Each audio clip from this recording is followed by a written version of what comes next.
مجھے یہاں سے جانا ہے، میں یہاں کام سے آئی تھی، میرا وہ کام ہو چکا ہے، میں معذرت چاہتی ہوں، آپ لوگوں کو میری وجہ سے پریشانی ہوئی۔ یہ کہہ کر سارا اپنی جگہ سے اٹھنے لگی تو شیر خان نے ناگواری سے کہا، تم ہو کون؟ اور اس کا راستہ روکا۔ سارا شیر خان کو گھورتی ہوئی 2 قدم پیچھے ہٹی اور بولی، دور ہٹ کر بات کریں تو زیادہ بہتر ہوگا۔ شیر خان نے کہا، یہ میرے سوال کا جواب نہیں ہے، میں نے پوچھا ہے تم ہو کون؟ سارا نے کہا، میں سارا ملک ہوں، ملک حیات کی بیٹی اور فضا ملک کی بیٹی، اور غلطی سے میری ماں فضا ملک اسی خان مینشن کی بیٹی تھی۔ جب سارا نے یہ بم ان پر پھوڑا تو اس کے ساتھ ہی کہا، میرا نہیں خیال اس سے زیادہ اب کوئی مجھ سے سوال کرے یا کوئی گنجائش بچی ہے، خیر مجھے جانا ہے، پلیز کیا آپ بتا سکتے ہیں میرا سامان کہاں ہے؟ میرا بیگ؟ وہ کمرے میں ارد گرد سب جگہ دیکھتی ہوئی بولی، تو تم فضا کا بیٹی ہو، ہماری فضا کا؟ خانم انتہائی خوشی سے آگے بڑھی اور سارا کا چہرہ تھام لیا اور رونے لگیں۔ سارا حیرانی سے انہیں دیکھنے لگی کہ وہ اس سے اتنی محبت سے بات کر رہی ہیں۔ سارا نے حیرانگی سے خانم سے پوچھا کہ آپ سچ کہہ رہی ہیں، میں واقعی حویلی میں ہی ہوں جو آپ مجھ سے اتنے پیار سے بات کر رہی ہیں؟ جبکہ ارشد خان اور عابد خان نے تو اسے دھتکار دیا تھا، مگر خانم نے سارا کو کوئی جواب نہیں دیا، جبکہ شیر خان نے بہت ہی گہری اور غصے والی نگاہ سے سارا کو اس کے سوال پر گھورا اور سارا سے پوچھا، سر پر چوٹ ابھی لگی ہے یا پہلے سے دماغی توازن خراب ہے؟ سارا نے انتہائی بھڑک کر شیر خان کی طرف دیکھا اور کچھ کہنے کے لیے منہ کھولا، مگر خانم کے الفاظ نے سارا کو کچھ کہنے کا موقع ہی نہیں دیا۔ خانم مسلسل بول رہی تھی، تبھی میں کہوں، مجھے تمہاری صورت میں فضا کا چہرہ کیوں دکھائی دے رہا ہے؟ خانم اس کے ماتھے پر بوسہ دیتے ہوئے اسے گلے سے لگا رہی تھی۔ سارا حیرت سے انہیں دیکھ رہی تھی، شیر خان بھی یہ سب حیران ہو کے دیکھ رہا تھا۔ تم واپس لوٹ آیا، تمہاری ماں کہاں ہے؟ فضا کہاں ہے؟ وہ کدھر ہے؟ وہ کیوں نہیں آیا؟ ہم اس کو اتنا یاد کرتا ہے، بابا اس کو اتنا یاد کرتا رہا اور آج بھی یاد کرتا ہے، فضا کی ماں اور میری ساس۔ وہ تو فضا کی یاد دل میں لے کر اس دنیا سے ہی چلا گیا، مگر فضا کبھی لوٹ کر نہ آیا۔ خانم بری طرح رو پڑی تو سارا کی آنکھوں میں آنسو آ گئے، جنہیں سارا نے ضبط کر لیا۔ سارا نے کہا، میری ماں اب اس دنیا میں نہیں ہے، 2 سال پہلے ان کا انتقال ہو چکا ہے۔ خانم ایک دم بری طرح چونک گئیں اور بولیں، کیا بول رہا ہے تم؟ کہ فضا اس دنیا سے چلا گیا اور ہمیں کسی نے بتایا بھی نہیں؟ وہ اپنے دل پر ہاتھ رکھتے ہوئے بستر پر بیٹھ سی گئیں۔ اماں دھیان سے، بستر گیلا ہے۔ شیر خان نے خانم کو پکارا تو اس کی جانب دیکھنے لگی اور غصے سے بھڑک گئیں، تم چپ کرو، میرا سب سے پیارا دوست اس دنیا سے چلا گیا، میرا نند اس دنیا سے چلا گیا اور ہمیں پتہ ہی نہ چلا۔ وہ آنسو بہاتے ہوئے بولے جا رہی تھی، جبکہ شیر خان کمر پر ہاتھ باندھے اس لڑکی کو مشکوک نظروں سے دیکھ رہا تھا۔ آپ کو کیا لگتا ہے اماں کہ یہ آپ کی عزیز الجان دوست پلس نند کی بیٹی ہے؟ شیر خان کی بات پر خانم نے پھر سے اس کی جانب گھور کے دیکھا، اب تم ہم کو بتائے گا کہ یہ لڑکی ہماری فضا کا بیٹی ہے یا نہیں؟ ارے تمہیں کیا پتا، تم کون سا اپنی پھپھو کو بچپن میں ہوش و حواس میں دیکھا تھا؟ سارا کا سارا چہرہ اس کا اپنی ماں پر گیا ہے، یہ بالکل اپنے ماں کے جیسی ہے، یہ ہمیں پتہ ہے، ہمیں یاد ہے۔ شیر خان کی بات پر سارا کا چہرہ ہاتھوں میں چھپا کر وہ بچوں کی طرح رو دی۔ سارا انتہائی حیرانگی سے انہیں دیکھ رہی تھی۔ سارا کی آنکھیں بھی اپنی ماں کے ذکر پر بہت نم تھیں، لیکن سارا بہت مضبوط تھی۔ اس نے کسی بھی طرح اپنے آنسو نکلنے سے روکے اور اپنا منہ پھیر لیا۔ خانم نے کہا، مگر تم اس گھر سے جا کیوں رہا تھا؟ ہم تمہارا مورے ہیں، خبردار جو تم نے اس گھر سے جانے کی بات کی۔ یہ کہتے ہوئے خانم نے سارا کو گلے سے لگا لیا تو اس وقت سارا کی آنکھوں میں بند سارے آنسو بہہ نکلے اور وہ رو پڑی۔ اس کو اس وقت شدت سے اس کے ماں باپ یاد آئے جو اسے اس دنیا میں اکیلا چھوڑ کر چلے گئے تھے۔ بہرحال ان دونوں کے رونے کی وجہ سے شیر خان کے سر میں درد ہو گیا، گہرا سانس لیتے ہوئے وہ وہاں سے ہٹ گیا۔ شام کے وقت سب بڑے صحن میں موجود تھے۔ آج سامنے صوفے پر سارا خانم کے ساتھ جڑی بیٹھی ہوئی تھی۔ خانم کسی طور پر بھی سارا کو خود سے دور نہیں کر رہی تھی، جبکہ عابد خان انہیں اچھی خاصی گھوری سے نواز رہے تھے، جو ان کی بات نہ مان کر سارا کو اس حویلی سے جانے نہیں دے رہی تھی۔ خانم نے کہا، یہ ہماری پیاری بہن اور نند فضا کا بیٹی ہے، ہم اس کو کہیں جانے نہیں دیں گے، یہ ہماری فضا کا آخری نشانی ہے، اگر یہ چلا گیا تو ہم مرنے کے بعد فضا کو کیا منہ دکھائے گا؟ خانم نے روتے ہوئے دوپٹے سے اپنے آنسو پونچھے۔ شیر خان اپنے ماں کے آنسوؤں سے بہت تنگ تھا، جو بات بات پر نکل آتے تھے۔ وہ جانتا تھا بات اتنی بڑی ہوتی نہیں تھی جتنے ان کے آنسو نکلتے تھے۔ ارشد خان خاموشی سے یہ سب دیکھ رہے تھے۔ بیٹی کو 30 سال پہلے ہی وہ کھو چکے تھے، لیکن آج اس کے مرنے کی خبر سن کر ایک بار پھر سے ان کے زخم تازہ ہو گئے تھے کہ ان کی بیٹی نے گھر سے بھاگ کر شادی کر لی تھی۔ وہ پٹھان تھے، خان تھے، چاہتے تو اپنی بیٹی کو ڈھونڈ کر اور اس کے عاشق کو ڈھونڈ کر دونوں کو گولیوں سے بھون بھی سکتے تھے، لیکن انہوں نے تب سے سوچ لیا تھا فضا نام کی کوئی ان کی بیٹی ہے ہی نہیں۔ لیکن وقت کے ساتھ ساتھ ان 30 سالوں میں ایک دن بھی اپنی بیٹی کو فراموش نہیں کر پائے۔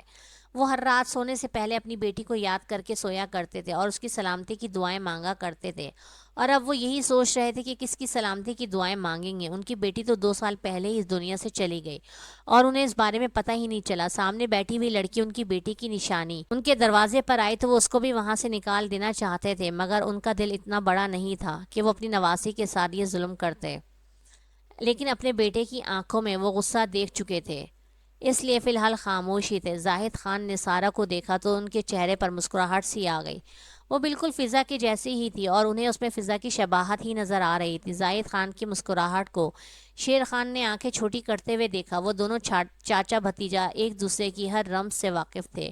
ٹھیک ہے، رونا دھونا بند کرو، اگر تم اس لڑکی کو یہاں رکھنا چاہتی ہو تو رکھ لو، لیکن اسے اس حویلی کے اصولوں کے بارے میں بتا دینا جو کام اس کی ماں نے کیا ہے وہ یہ نہ کرے تو زیادہ بہتر ہے، ورنہ اس کی ماں کو تو چھوڑ دیا تھا، اسے سیدھا گولیوں سے بھون کے رکھ دوں گا۔ عابد خان نے غصے سے بیوی کی جانب دیکھتے ہوئے کہا اور ایک نظر اپنے باپ کو دیکھ کر وہاں سے چلا گیا۔ عابد خان کے منہ سے یہ الفاظ سن کر سارہ نے خاموشی سے ان سب پر نظر ڈالی جو بالکل خاموش تھے۔ ہاں واقعی اس کی ماں نے انہیں تو 30 سال پہلے ہی خاموش کر دیا تھا، ان سب کی گردنیں جھکا دی تھی۔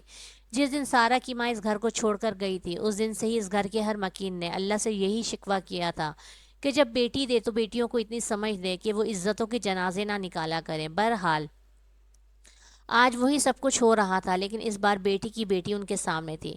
ارشد خان اپنی بیٹی پر اعتبار کر کے پچھتا رہے تھے، مگر آج اپنی نواسی پر اعتبار کر کے دوبارہ نہیں پچھتانا چاہتے تھے۔ وہ بنا کسی سے کچھ کہے خاموشی سے اپنی چھڑی کا سہارا لیتے ہوئے اپنے کمرے کی جانب بڑھ گئے، جبکہ زاہد خان نے آگے بڑھ کر سارہ کے سر پر شفقت بھرا ہاتھ رکھا۔ خاندان میں کوئی بیٹی نہیں تھی، عابد خان کا ایک اکلوتا بیٹا شیر خان تھا، جبکہ زاہد خان کی بیوی کا بھی انتقال ہو گیا تھا، اور ان کے 2 بیٹے تھے، احد خان اور موہت خان، جو دونوں ہی لندن گئے ہوئے تھے پڑھنے کے لیے۔ گھر بھر کا لاڈلا اور بڑا بیٹا شیر خان ہی تھا، جو غصے کا تو بہت تیز تھا لیکن سب کو اپنے ساتھ خوش بھی رکھتا تھا۔ وہ ایک ہنسمکھ نوجوان تھا اور اپنے چچا زاہد کے ساتھ مل کر وہ اکثر اپنے باپ اور دادا کو تنگ کرتا تھا، اور اس کے خاص نشانے پر تو اس کی ماں ہوتی تھی جن کو وہ اچھا خاصا تنگ کرتا تھا۔ وہی اکیلا شیر خان سب کی کمی پوری کر دیتا تھا۔ آج اس کمی کو پورا کرنے کے لیے سارہ بنت ملک حیات بھی یہاں موجود تھی۔ بہرحال شیر خان ایک ایسا انسان تھا جو اپنے علاقے میں اکیلا گھومنے اور رہنے کا عادی تھا، ایسے میں سارہ کا آنا اسے پریشان کر گیا، لیکن خیر اس چھوٹی سی لڑکی سے کیا ڈرنا ہے، ایسا شیر خان سوچ رہا تھا، کیونکہ وہ سارہ کو جانتا نہیں تھا کہ سارہ کتنی بڑی چیز ہے، مطلب چھوٹا پیکٹ بڑا دھماکہ، کیونکہ سارہ بھی کوئی عام سی لڑکی تو تھی نہیں، ایک کامیاب وکیل تھی، مگر سارہ نے وہاں پر کسی کو اپنے پروفیشن کے بارے میں نہیں بتایا، کیونکہ فی الحال وہ کسی کو کچھ بتانا بھی نہیں چاہتی تھی۔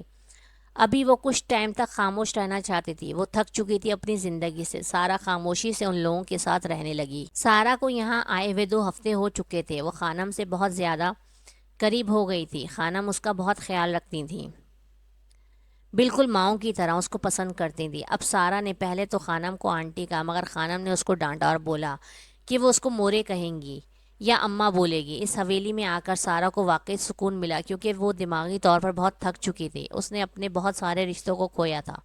سارہ کچن میں اماں کے ساتھ کھڑی ہوئی تھی اور ملازمہ کھانا بنا رہی تھی کہ سارہ نے پوچھا، اماں آپ کا دل نہیں کرتا کہ کہیں باہر آئیں جائیں گھومیں؟ سارہ نے سلاد بناتی ملازمہ کے سامنے سے گاجر اٹھائی اور منہ میں ڈالتے ہوئے پوچھا، ارے بیٹا ہم نے کہاں جانا ہے، ہمارا تو جینا مرنا اس حویلی کے ساتھ لکھا ہے، اور اب تمہارے آنے سے تو ہمیں اور خوشی ہوئی، پہلے ہم اکیلا تھا لیکن تمہارے آنے سے اب ہماری حویلی میں رونق ہو گیا ہے، یہ تو ہونا ہی تھا۔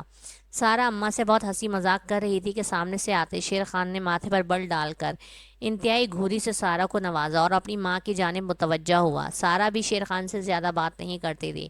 بہرحال شیر خان نے آ کے اپنی ماں سے کہا، مورے آج میرا ایک بہت خاص مہمان آ رہا ہے تو اس کے لیے کھانا بنائے اور میٹھے میں کھیر بنائیے گا، میرے دوست کو کھیر بہت پسند ہے، کہیں تمہارا وہی والا دوست تو نہیں آ رہا جو ایک بار پہلے بھی آیا تھا؟ مورے نے اس کی جانب متوجہ ہوتے ہوئے پوچھا، جی جی وہی، اس کو آپ کے ہاتھ کی کھیر بہت پسند آئی تھی اور اس نے اس بار بھی یہی کہا تھا کہ آپ وہ کھیر اس کے لیے لازمی بنانا۔ وہ آرڈر دیتا ہوا پلٹا کہ پھر سے مورے کی جانب مڑا، مورے ایک کپ کافی تو بھجوا دیں کمرے میں، بہت شدید طلب ہو رہی ہے۔ ایک گہری نظر سارہ پر ڈالتا وہ وہاں سے اپنے کمرے میں چلا گیا۔ ارے بیٹا یہ کالی کافی جان نہیں چھوڑتی، نہ جانے اس کڑوی کافی کو کیوں پیتا ہے یہ شیر خان۔ مورے نے ملازمہ سے کافی بنانے کو بولا۔ مورے اگر آپ اجازت دیں تو شیر خان کے لیے آج کافی میں بنا دوں۔ سارہ کو ایک شرارت سوجی، وہ ابھی تک نہیں بھول پائی تھی شیر خان کی وہ حرکت جب اس نے اس کو ہوش میں لانے کے لیے پانی کا پورا جگ اس پر انڈیلا تھا۔ تم کو کافی بنانا آتا ہے بیٹا؟ مورے نے حیرت سے پوچھا۔ مورے میں سب کچھ بنا لیتی ہوں، آپ ایک بار آزما کر تو دیکھیں۔ سارا کے چہرے پہ شرارتی مسکراہٹ تھی۔ چلو تم کافی بنا کے شیر خان کو پہنچا دو، ہم ذرا رات کے کھانے کا بندوبست کریں اس کے دوست کے واسطے۔ سارا نے کافی بنائی اور اس کو ریڈی کر کے ٹرے میں رکھا اور سب کی نظریں بچا کر نمک کے 2 چمچ بھر کر کافی میں ڈال کر اس کو مکس کر دیا۔ شیر خان، یہ کافی تمہاری زندگی کی یادگار کافی ہوگی، 1-2 ماہ تک تو تم واپس کافی کا نام بھی نہیں لوگے۔ سارا دل ہی دل میں خوش ہوتے ہوئے کافی کا کپ اٹھا کے ملازمہ کی جانب بڑھی اور بولی، یہ لو، جاؤ شیر خان کو کافی دے آؤ۔ ارے نہیں بی بی، ان کے کمرے میں جانے کی اجازت ہم کو نہیں ہے، آپ خانم کو دے دیں، وہی پہنچا دیں گی صاحب کے کمرے میں جا کر، ہم نے مار کھانی ہے، وہ بہت غصے والے ہیں۔ سارا حیرت سے، کیا مطلب؟ وہ اپنے کمرے میں کسی کو نہیں آنے دیتے، ان کے کمرے میں صرف خانم ہی جا سکتی ہیں۔ سارا نے کہا، کوئی بات نہیں، اور مورے سے کہا، مورے یہ میں نے کافی بنا دی ہے، آپ اپنے بیٹے کو دے آئیں۔ مورے نے سارا کی جانب دیکھا اور بولا، بیٹا تم اس گھر کی فرد ہو، تم جا کر دے آؤ۔ لیکن سارا نے کہا، مورے مجھے ملازمہ نے بتایا ہے کہ شیر خان اپنے کمرے میں سوائے آپ کے کسی کو برداشت نہیں کرتے، کیا پتہ میرے آنے سے انہیں غصہ آ جائے کہ میں کمرے میں کافی لے کر گئی۔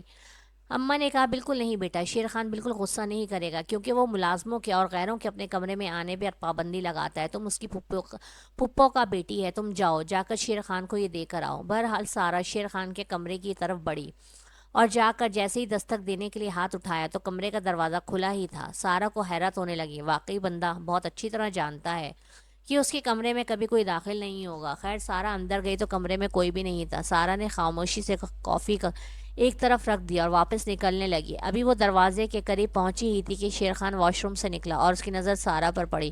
اس نے ایک دم بولا، رکو یہیں پر۔ سارا رک گئی اور پلٹی اور پوچھا، آپ نے بلایا؟ سارا بہت معصوم انداز میں پوچھ رہی تھی، تم یہاں کیا کر رہی ہو؟ شیر خان ابھی نہا کر باہر آیا تھا اور باتھ روب پہنے ہوئے تھا۔ اسے اس حالت میں دیکھ کر سارا نے انتہائی ناگواری سے شیر خان کی طرف دیکھا اور منہ پھیر لیا اور بولا، میں کافی رکھنے آئی تھی، مورے نے کہا تھا۔ یہ کہہ کے باہر جانے لگی تو شیر خان نے بھی سر ہلایا اور بولا، آئندہ میرے کمرے میں میری اجازت کے بغیر مت آنا۔ سارا نے کہا، جی میں بھی نہیں آنا چاہتی تھی، مگر مورے نے کہا تھا۔ بہرحال یہ بول کے سارا کمرے کا دروازہ کھولتے ہوئے باہر نکل گئی۔ شیر خان سر جھٹکتا ہوا آیا اور بیڈ پر بیٹھ گیا اور کافی کا کپ منہ کو لگایا۔ جیسے اس نے کافی کا پہلا گھونٹ بھرا اس کا پورا حلق کڑوا ہو گیا اور وہ اندر حلق کے ڈیل نہیں سکا۔ کافی کا مگ واپس ٹیبل پر پٹکتے ہوئے اس نے دروازے کی جانب دیکھا جہاں سے ابھی وہ گزر کے گئی تھی۔ وہ سمجھ گیا کہ اسی کی شرارت ہے۔ اپنا بدلہ وہ کسی اور وقت کے لیے ادھار رکھتا تیار ہونے کے لیے ڈریسنگ روم کی جانب بڑھ گیا۔ ابھی اسے اپنے خاص دوست کے استقبال کی تیاری کرنی تھی جو خاص لاہور سے کراچی اس سے ملنے آ رہا تھا۔ شام کے وقت سارا کافی لیٹ اٹھی۔ آج خیر اس نے شیر خان سے اس دن کا بدلہ لے لیا تھا۔ بہرحال سارا اپنے کمرے میں ہی تھی، وہ باہر نہیں نکلی۔ وہ جانتی تھی شیر خان اس کو پکڑ کے اس سے سوال جواب ضرور کرے گا، اس لیے وہ خاموشی سے اپنے کمرے میں رہی۔ 2 دفعہ خانم اس کے کمرے میں آئیں لیکن اس کو سوتا ہوا دیکھ کر پلٹ گئیں۔ شام کے وقت جب سارا اٹھی اور اسے بھوک نے ستایا تو وہ دبے پاؤں کچن میں آئی۔ کچن میں کھانے کے لیے برتنوں میں وہ کچھ ڈھونڈ رہی تھی کہ اسے اپنے پیچھے قدموں کی آواز سنائی دی۔ سارا نے پلٹ کر دیکھا تو ایک دم شیر خان اس کے بالکل پیچھے کھڑا تھا۔ سارا اس کے سینے سے جا ٹکرائی۔ سارا نے انتہائی ناگواری سے شیر خان کو دیکھا اور اسے اپنے ہاتھ سے دور کیا اور پوچھا، کیا؟ شیر خان نے بھی بھویں اٹھا کر انتہائی معنی خیز انداز میں اسے پوچھا، کیا؟ سارا نے کہا، کچھ نہیں، میں یہاں پر کھانا کھانے کے لیے آئی تھی، مجھے بھوک لگی تھی کیونکہ میں نے دن میں بھی کچھ نہیں کھایا تھا۔ یہ کہہ کے سارا نے اپنا رخ موڑا لیکن شیر خان اس کی معصوم باتوں میں نہیں آنے والا تھا۔ شیر خان نے کہا، ہاں ہاں کیوں نہیں، تم نے آج اپنے ہاتھوں سے میرے لیے اتنی ذائقے دار کافی بنائی تو آؤ میں تمہیں اپنے ہاتھوں سے کھانا کھلاتا ہوں۔ سارا نے کہا، 1 منٹ، میری آپ سے کوئی دشمنی نہیں ہے لیکن یہ اس دن کا بدلہ ہے جب میں بے ہوش تھی اور آپ نے انتہائی بدتمیزی سے میرے اوپر پانی ڈالا تھا۔ اب میرا حساب برابر ہو گیا ہے، میں کبھی بھی اپنا حساب ادھورا نہیں رکھتی۔ اگر آپ اس دن مجھے تمیز اور تہذیب کے ساتھ ہوش میں لاتے تو شاید مجھے آج یہ حرکت نہیں کرنی پڑتی۔ شیر خان نے کہا، تو مطلب یہ کہ تم اپنے ساتھ برا کرنے والوں کو بخشتی نہیں ہو، لیکن تم نے یہ کیسے سوچ لیا کہ جو میرے ساتھ پلٹ کر وار کرے گا میں اسے چھوڑ دوں گا؟ تو آج تم نے جب میرے لیے اتنی ذائقے دار کافی بنائی ہے تو آؤ آج ہم ایک ساتھ کھانا کھاتے ہیں۔ یہ کہہ کے وہ اسے ڈائننگ ٹیبل کی طرف لے گیا۔ سارا نے کہا، میں خود لے لوں گی، آپ کو تکلیف ہوگی۔ یہ کہہ کے سارا نے اپنا بازو چھڑانے کی کوشش کی اور اپنے قدم کچن کی جانب دوبارہ بڑھائے۔ ارے ایسے کیسے، کھانا تو اسپیشل تمہارے لیے نکال کے رکھا ہے، بلکہ تمہارا انتظار ہو رہا تھا، اور کھانے کو زیادہ انتظار نہیں کرواتے، آؤ یہاں بیٹھو۔ شیر خان نے اسے ایک کرسی کی جانب کھینچتے ہوئے بٹھانا چاہا کہ اسی وقت باہر سے آوازیں سنائی دیں۔ شیر خان کا دوست شہر سے آ گیا تھا۔ سارا نے دل ہی دل میں شکر ادا کیا کہ اب جان بچ گئی۔ تم یہیں میرا انتظار کرو گے، میں تھوڑی دیر میں آتا ہوں۔ امید کرتا ہوں تم اب یہاں سے کہیں نہیں جاؤ گے، ورنہ جہاں مرضی چھپ جاؤ، شیر خان تمہیں ڈھونڈ کر نکالے گا اور بہت سخت سزا دے گا، اپنا بدلہ لے گا، یاد رکھنا۔ شیر خان کی دھمکی پر سارا نے ایسے دیکھا جیسے وہ شیر خان سے ڈر گئی ہو، اور اسے ظاہر بھی یہی کیا، مگر خاموشی سے سارا وہاں سے شیر خان کے جانے کا انتظار کرنے لگی۔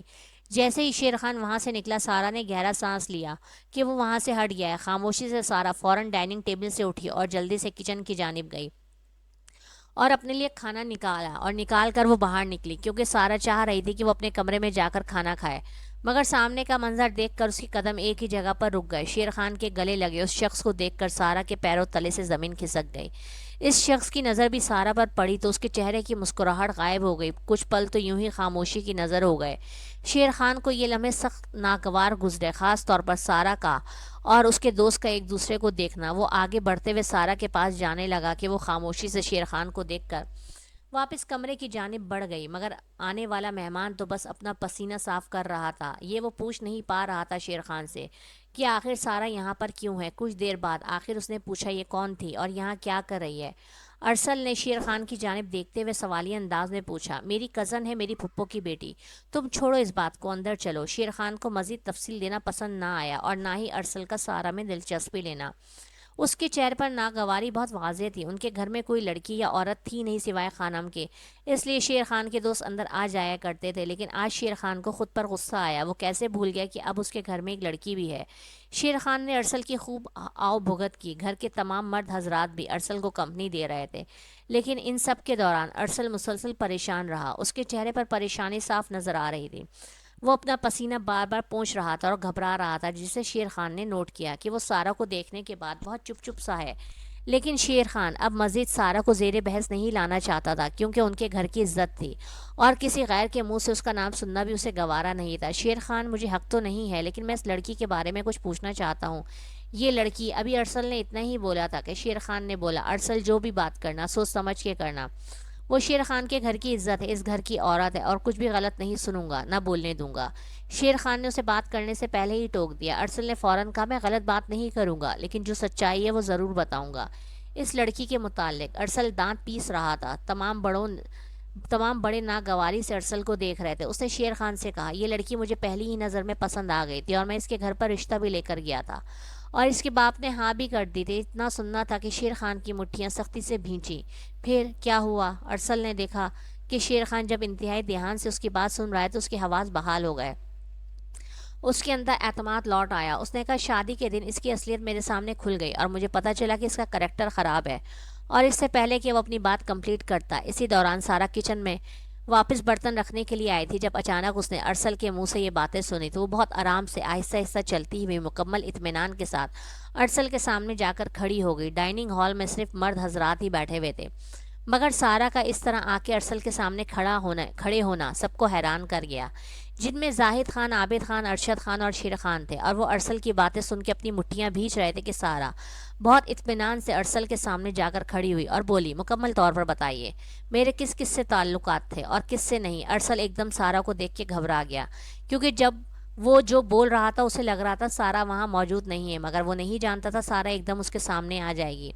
ارسل نے اپنا اعتماد بحال کر کے کچھ بولنا چاہا کہ اتنے میں سارا نے ایک دم ارسل کے منہ پر کھینچ کر تھپڑ مارا۔ ارسل نے بھڑک کے سارا پہ ہاتھ اٹھانا چاہا بدلے میں اور چیخا، تمہاری ہمت کیسے ہوئی مجھ پہ ہاتھ اٹھانے کی؟ جیسے ہی ارسل نے سارا کو ہاتھ لگانے کی کوشش کی، اسی دوران شیر خان فوراً آگے کی طرف بڑھا بھڑک کے، تاکہ ارسل کا ہاتھ روک سکے اور سارا کا دفاع کر سکے، لیکن اسے معلوم نہیں تھا سارا کیا چیز ہے۔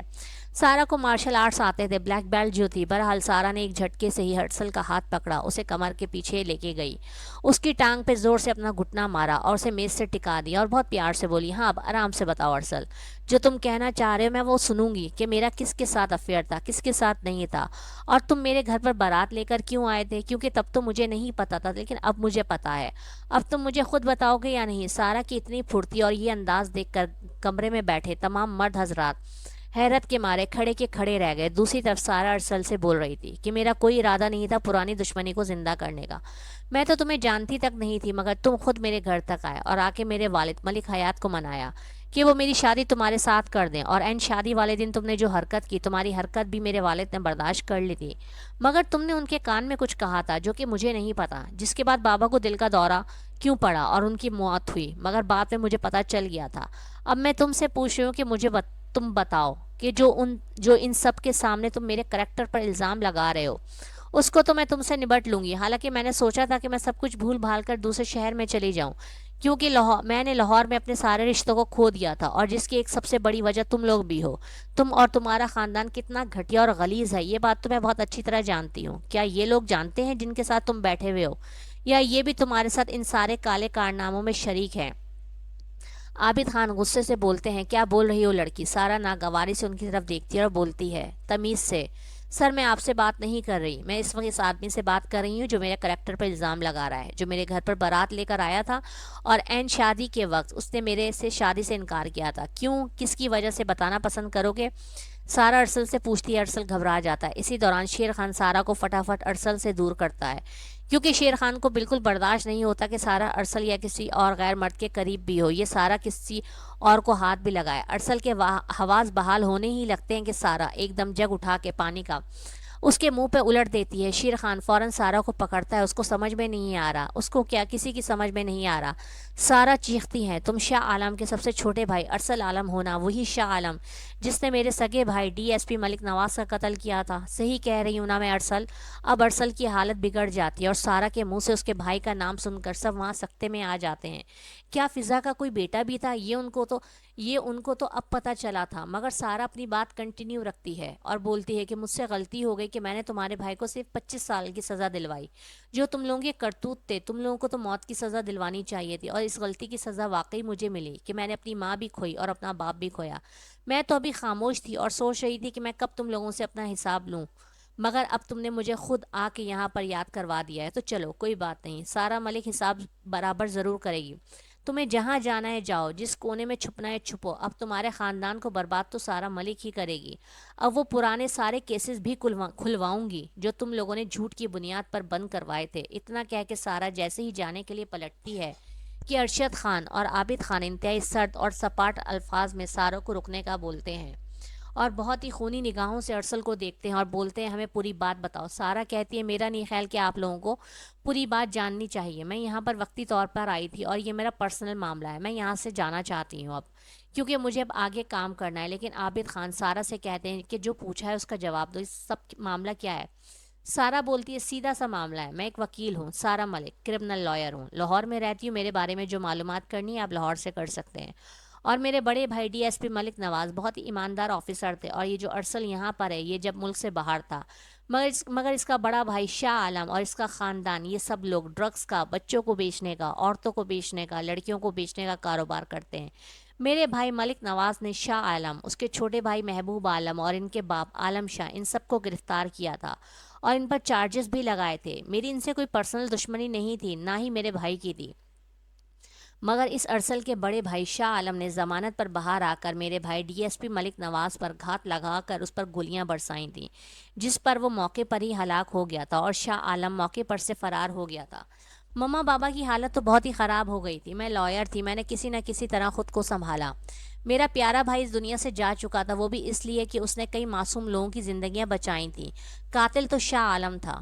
میں نے سارے ثبوت اکٹھے کر کے شاہ عالم کو اپنے بھائی کے قتل کے الزام میں جیل بھیجا اور شاہ عالم کو 14 سال قید ہوئی تھی ملک نواز کو قتل کرنے کے جرم میں، مگر مما اس حادثے کو بھول نہ پائیں اور بھائی کی جوان موت کے بعد جس دن شاہ عالم کو سزا ہوئی اسی دن مما اس دنیا کو الوداع کہہ کر چلی گئیں۔